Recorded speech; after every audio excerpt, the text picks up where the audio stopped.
வேலைக்கு போறீங்களா, உங்க ட்ரெஸ்ஸிங் கரெக்டா இருக்கணும். கல்யாணம் ஆனவங்களுக்கு சேர்த்து சொல்றேன், your dressing must be perfect. உங்களை பார்க்கறவங்களுக்கு தவறான எண்ணங்கள் வரக்கூடாது. அந்த மாதிரி ட்ரெஸ் பண்ணணும். ஆண்களுக்கு சொல்றேன், பெண்களுக்கு சொல்றேன். வேலைக்கு போற இடத்துல ஒழுங்கா போங்க, ஒழுக்கமா இருக்கணும். நான் ஒரு குடும்பஸ்தன், நான் ஒரு வீட்டை நடத்துற ஒரு புருஷன், நான் ஒரு குடும்பத்தை நடத்துற மனைவி. ஒழுக்கமா இருந்துட்டு பரிசுத்தமா வாழ்ந்து குடும்பத்தை நடத்தி பிள்ளைகளை பத்திரமா பார்த்து கடைசியில தேவராஜ்யம் போற வழியை பார்க்கணும். சும்மா சர்ச்சுக்கு ஒரு நாள் வந்தேன், இங்க ஒரு வேஷம், ஆபீஸ்ல ஒரு வேஷம், இங்க ஒரு ஆட்டம், ஆபீஸ்ல ஒரு ஆட்டம்லாம் வச்சுக்கிட்டு இருந்தீங்க. உங்களுக்கு நான் ரொம்ப பரிதாபப்படுறேன். உங்களை யாருமே காப்பாற்ற முடியாது. சில பேர் I have a broad mind pastor, எங்க அப்பா சொல்லுவாங்க, இந்த பிராட் மைண்ட் எல்லாம் ஃப்ராட் மைண்ட்னு.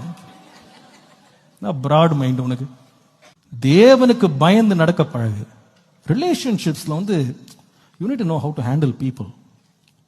நம்மகிட்ட எத்தனையோ பேர் பேச வருவாங்க. என்ன விஷயம், என்ன வேலை, வேலையை பார்த்துட்டு போயிட்டே இரு. என் பர்சனல் விஷயத்த உனக்கு எதுக்கு நான் சொல்லணும்? நீ எதுக்கு அந்த கேள்வி என்கிட்ட கேட்கணும்? அவசியம் கிடையாது, நான் சொல்ல மாட்டேன். Put a limit. உன்னுடைய ஆபீஸ்ல எதிர்ப்பாளர் சிரிச்சுக்கிட்டு வர்றாங்கன்னு நீ சிரிக்க கூடாது. என்ன விஷயம், என்கிட்ட கதாடிக்க வேண்டிய அவசியம் என்ன? I got my husband, I got my wife. உங்ககிட்ட சிரிச்சு விளையாடுறதுக்கு தேவையே கிடையாது. I have my family, stay away. அந்த லிமிட்டை நீங்க ஃபிக்ஸ் பண்ணலன்னா you are done, you are finished.